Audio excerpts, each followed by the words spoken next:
کہ یہ معجزوں میں سے ایک منفرد معجزہ ہے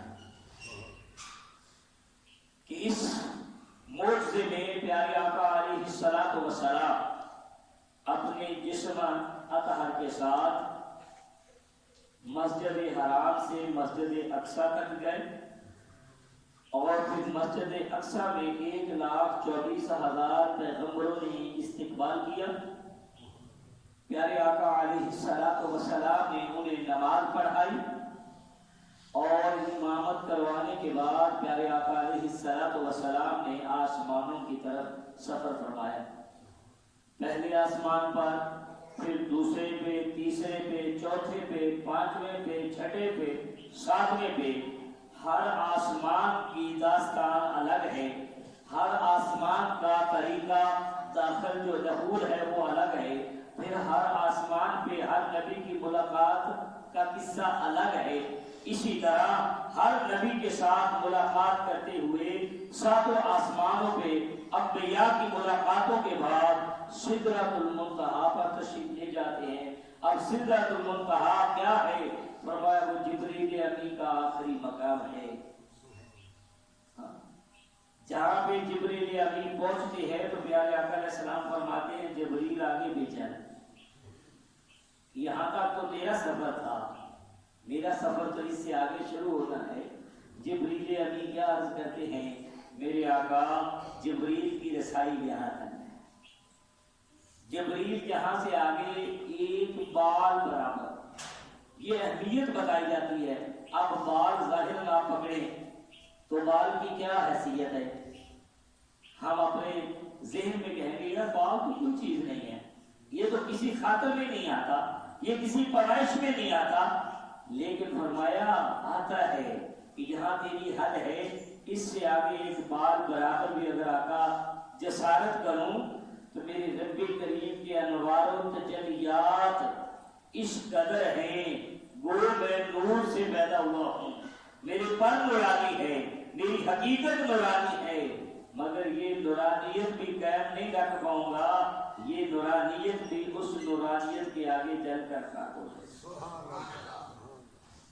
اب پوری سیاستہ اٹھائیں، تمام مفسرین کی تفسیر کو اٹھائیں تو کسی سے پوچھیں بھئی جو کہتے ہیں جبریل لے گئے تو جو جس جگہ پہ نہ گیا ہو، جو مقام کو نہ جانتا ہو تو اسے راستہ بتانے والا تو ساتھ کوئی ہوتا ہے، لیکن پیارے آقا علیہ السلام نے کہا جبریل تیری منزل یہاں تک ہے، میرے سفر کا آغاز یہاں سے ہے، لیکن آقا علیہ السلام سے کسی سے دریافت نہیں کیا، پوچھا نہیں کہ آگے میرا سفر کیسے ہے، کس طرح ہونا ہے، کس طرح کرنا ہے۔ آج کے اتنے بڑے جدید دور کے اندر اتنا سائنٹیفک ماحول ہونے کے باوجود بڑے بڑے پڑھے لکھے لوگ جو ہیں وہ دوسروں کو بھی گمراہ کر رہے ہیں۔ خود تو گمراہ ہیں، وہ دوسروں کو بھی کیا کر رہے ہیں؟ گمراہ کر رہے ہیں۔ مثلا آقا علیہ السلام کے اس معجزے کا جسم کے ساتھ سفر کرنا انکار کرتے ہیں، مانتے نہیں۔ ایک آدمی کا بیان میں نے سنا، آپ اس کا نام جانتے ہیں، اگر نہیں جانتے تو جان لیں، لیکن بچے اس کے فتنے سے۔ اسے کہتے ہیں مرزا محمد علی دہلوی۔ وہ کہتا ہے کہ یہ کس طرح بیان کرتے ہیں علماء کہ بیت المقدس اتنی بڑی جگہ نہیں تھی وہاں اس وقت جس میں 1.25 لاکھ انبیاء آ گئے۔ معجزہ میرے دوست وہ ہوتا ہے جو عقل سے ماورا ہوتا ہے، عقل میں معجزہ آتا نہیں ہے۔ اب یہ دیکھو قرآن کا یہ فیصلہ ہے، پیارے نبی علیہ السلام کی بشارت ہے کہ ساری دنیا کہاں جمع ہوگی یوم حساب دینے کے لیے؟ میدان عرفات میں۔ تو آپ اسے اس وقت ماشاءاللہ بہت سارے لوگ میدان عرفات دیکھ چکے ہیں۔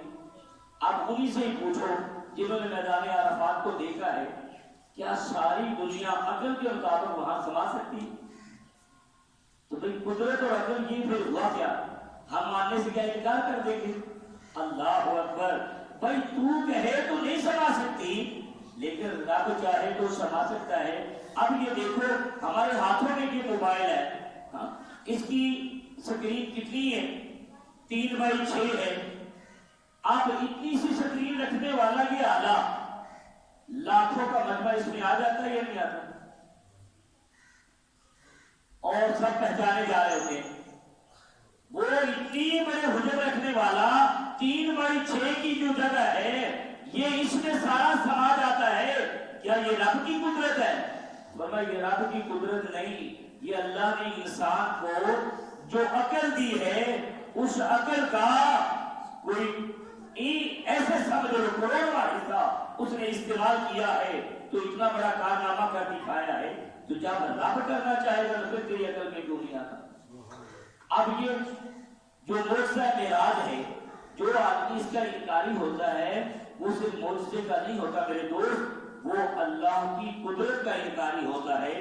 پیارے نبی علیہ السلام نے کیا کہا کہ میں یہ سیر کر کے آیا ہوں. ہمارا تو کیا ایمان ہے، ہمارے نبی بھی فرما دیتے تو ہم نے مان لینا، لیکن نبی کریم کو علم تھا کہ یہ معجزہ قیامت تک ہم نے قائم رکھنا ہے، قرآن کی صورت میں قائم رکھنا ہے جس کے اوپر قرآن نازل کیا. یہ آنے والے لوگ اس کی نبوت کا انکار کرتے رہیں گے، اس قرآن کا انکار کرتے رہیں گے، لیکن ان کے انکار کرنے سے نہ میرے نازل کردہ قرآن میں کوئی فرق آئے گا اور نہ میرے محبوب کی شان میں کوئی فرق آئے گا اور نہ میری قدرت میں کوئی فرق آئے گا. انہوں نے مجھے مانا نہیں ہے، میرے معجزے کو تسلیم نہیں کیا ہے، تو لہذا یہ ان کی اپنی ہی ہلاکت ہے، اپنی ہی گمراہی ہے. وہ باتوں میں آ کر دوسروں کو زید بکر کو تو گمراہ کر سکتے ہیں مگر حقیقت کا ادراک نہیں پا سکتے. اب رب کریم نے جو لفظ استعمال کیا ہے دوستوں، وہ پہلا لفظ کیا ہے؟ سبحان اللہ، پاک ہے وہ ذات. اس لفظ نے ہمارے تمام جو باطل خیالات کو مٹا دیا یا نہ مٹایا؟ اللہ فرما رہا ہے کہ یہ عمل جو ہوا یہ خود سے نہیں ہو گیا، اس عمل کو سر انجام دینے والا اللہ کریم ہے اور وہ ذات پاک ہے. کس بات سے پاک ہے؟ ہر عیب سے پاک ہے، ہر نقص سے پاک ہے، ہر تمہاری وہ خصلت جو دماغ کو الٹ پلٹ کرے، فرمایا ہر اس عیب سے وہ ذات پاک ہے، جو وہ کرنا چاہتی ہے وہ ہو جاتا ہے. اب دوسرا سوال یہاں یہ پیدا ہوتا ہے، آج بھی اگر کوئی آدمی کہے بھئی آج میں نے خواب دیکھا ہے اور خواب میں میں پاکستان سے اڑا ہوں اور میں پوری دنیا میں گھوما ہوں اور پوری دنیا میں گھومنے کے بعد پھر میں آسمانوں پہ چلا گیا، میں نے ساتوں آسمانوں کی سیر کی، سدرۃ المنتہا تک گیا، پھر میں واپس آ گیا، لیکن یہ میرا خواب ہے. اب بتاؤ کیا لوگ کہیں گے ایسا نہیں ہو سکتا؟ لوگ تو آج بھی مان لیں گے کہ خواب ہے، خواب میں روح کوئی مکلف ہے، روح اتنی دیر سفر کر سکتی ہے، آ بھی سکتی ہے، جا بھی سکتی ہے. مثال، آپ نے دنیا کا کوئی ملک دیکھا ہے، کوئی شہر دیکھا ہے، کوئی جگہ دیکھی ہے، آپ جہاں بیٹھے ہیں آپ وہاں جانا چاہتے ہیں، آپ کو اڑنا نہیں پڑے گا، بس آپ تصور کریں گے آپ وہاں پہنچ جائیں گے. وہاں کی ہر چیز آپ کو اسی طرح دکھائی دے گی جس طرح آپ دیکھ کر آئے تھے. یہ کراچی ہے، یہ ساحل سمندر ہے، یہ عبداللہ شاہ غازی ہے، یہ لاہور ہے، یہ مینار پاکستان ہے، یہ لاہوری حویلی کا مزار ہے.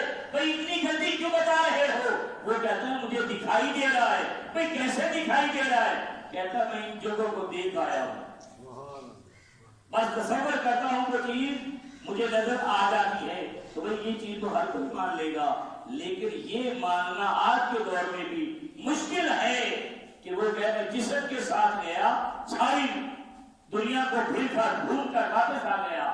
حالانکہ جدید ترین طیارے ایسے ایسے آلات جو ہیں وہ بن چکے ہیں کہ اب سائنس کا دعویٰ ہے کہ دنیا کے ایک کونے سے دوسرے کونے تک صرف 5 منٹ میں چیز بھیجی جا سکتی ہے. یعنی اتنا تیزی سے سفر ہو سکتا ہے، لیکن پھر بھی انہیں 5 منٹ لگتے ہیں. لیکن واقعہ معراج کو کیا کہا کہ وقت لگا ہی نہیں ہے. وقت لگا بھی بہت ہے مگر وقت لگا بھی نہیں ہے. کیا؟ جس طرح کنڈی ہل رہی تھی اسی طرح کنڈی ہل رہی ہے. جیسے پانی چل رہا تھا وہ پانی چل رہا ہے، لیکن فرماتے ہیں کہ 18 سال دنیا کے اعتبار سے اگر دیکھا جائے تو نبی علیہ السلام نے یہ سیر کی ہے.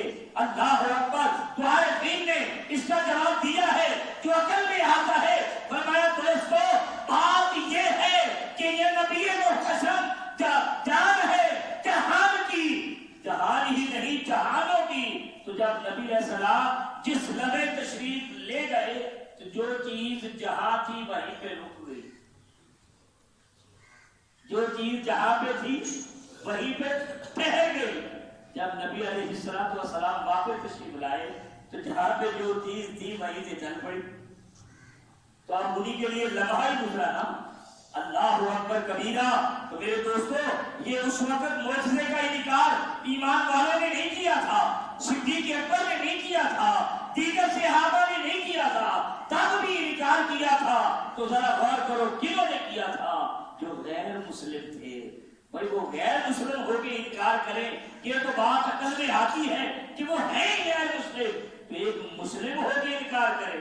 یہ بات کہاں پہ سمجھ میں آتی ہے میرے دوست؟ یہ سمجھ میں آتی بھی نہیں ہے، آئے گی بھی نہیں، لیکن وہ اپنی گمراہی میں آگے بڑھتے چلے جائیں گے. ہمارا کام ہے قرآن نے بیان فرما دیا ہم منوان کہیں آمنا وصدقنا. اب وہی آدمی پھر کیا کہتا ہے کہ اللہ کو کون دیکھ سکتا ہے؟ اس کے اوپر حدیث شریف ہے. سیدہ عائشہ صدیقہ رضی اللہ تعالی عنہا سے پوچھا گیا کہ آپ نے رب کریم کو دیکھا؟ تو آپ فرماتی وہ کون ہے جو رب کریم کو دیکھ سکتا ہے؟ تو میرے دوست اس حدیث کا مطلب یہ نہیں ہے کہ نبی علیہ السلام نے رب کو دیکھا نہیں.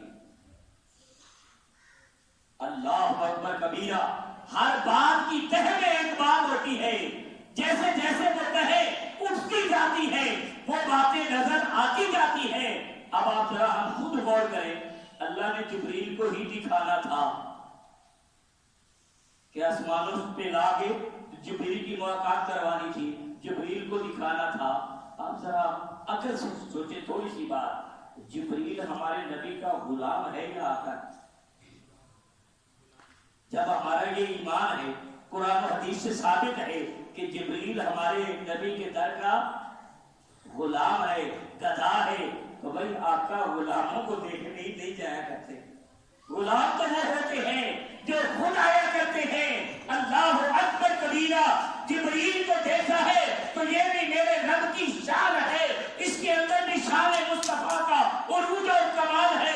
اگر اتنی شان جبریل کو بھی ہے، وہ میرے نبی کے در کا گدھا ہے، تو بتانا مقصود یہ ہے پھر نبی کی اپنا آقا علیہ السلام کے مقام کی انتہا کیا ہوگی، نبی علیہ السلام کی شان کیا ہوگی. اللہ اکبر کبیرہ.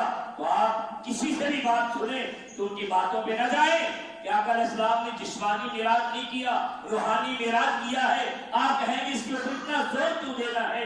مسئلہ ایمان کا ہے. اگر نبی علیہ السلام کے معجزے کا انکار ہے تو پھر قرآن کی آیت کا انکار ہے، قرآن کی آیت کا انکار ہے تو رب لم یزل کی قدرت کا انکار ہے.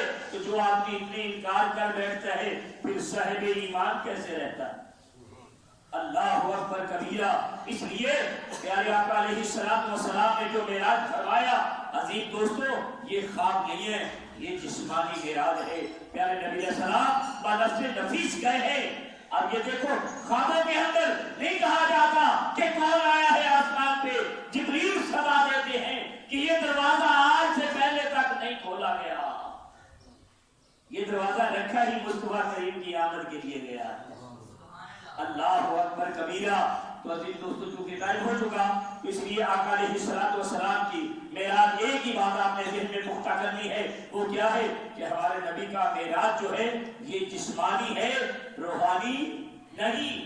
تو جسم کے ساتھ روح تو ہوتی ہی ہوتی ہے، لیکن جو کہتے ہیں روحانی ہے وہ کہتے ہیں آقا علیہ السلام جسم کے ساتھ نہیں گئے ہیں. میرے دوستو آپ ذرا سوچو، روح کے لیے سواری بھیجی جاتی، روح سواری کی محتاج نہیں ہے. اب روح کے لیے نمازوں کی ضرورت نہیں ہے. جب بھی نماز قائم ہوتی ہے جسم کے ساتھ ہوتی ہے. پیارے نبی علیہ السلام نے اس ایک معجزے کے اندر کئی باتوں سے پردہ اٹھایا ہے. فرمایا نبی کو اپنی مثل نہ جاننا، میں اللہ کا رسول خبر دے رہا ہوں. جب میری سواری گزر رہی تھی تو موسیٰ علیہ السلام اپنی قبر انور میں نماز پڑھ رہے تھے. پتہ چلا عام آدمی کا قبر کے اندر ہونا اور ہے، نبی کا قبر کے اندر ہونا اور ہے. پھر موسیٰ علیہ السلام ادھر نماز پڑھ رہے ہیں، ادھر براق کی رفتار یہ ہے جہاں تک اس کے نگاہ کی انتہا ہوتی ہے وہاں پہ قدم پڑتا ہے. آپ بیت المقدس میں بعد میں پہنچتے ہیں، نبی پہلے پہنچتا ہے، موسیٰ علیہ السلام پہلے ہیں.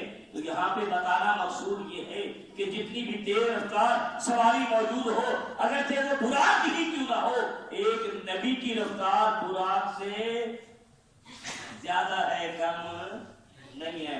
اس لیے ادھر نماز ادھر پہلے، پھر مصلی امامت کا خالی ہونا اس بات کی دلیل ہے کہ انبیاء اللہ رب العزت کو اس قدر پسند ہے وہ دنیا سے جانے کے بعد جب چاہے دنیا میں آ بھی جاتے. اب کوئی کہے کہ جب چاہے، کوئی انبیاء تو دنیا میں ہو تو اللہ کی مرضی کے بغیر کوئی قدم نہیں اٹھاتے ہیں، تو پھر جانے کے بعد اللہ کی مرضی کے بغیر کیسے کریں گے؟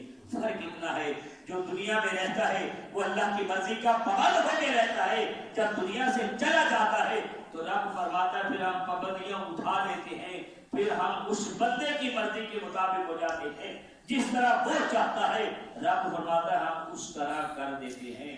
تو دعا ہے اللہ رب العزت ہمیں آقا علیہ الصلوۃ والسلام کے اس معجزہ پر صحیح ایمان رکھنے کی توفیق عطا فرمائے اور ایمان کی سلامتی کے ساتھ فرمائے.